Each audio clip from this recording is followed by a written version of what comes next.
Welcome to our channel. Today, we're diving into the exciting new update on the Messenger app that makes interacting with group messages even more fun and engaging. Reacting to messages in groups is a great way to express how you feel without having to type out a response.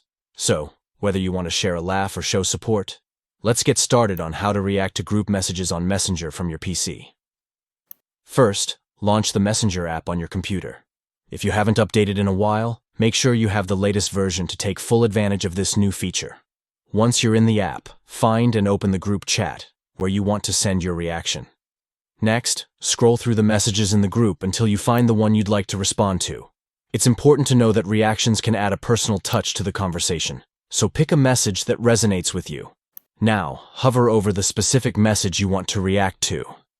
When you do this, you'll notice a small React button pop up beside the message. Click on that to unveil a range of fun and expressive emojis that you can use to showcase your feelings. Finally, choose your desired reaction.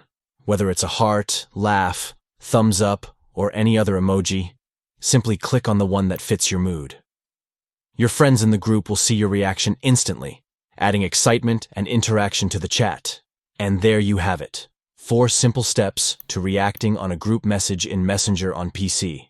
Next time you want to engage with your friends in a group chat, remember these quick steps to express yourself easily.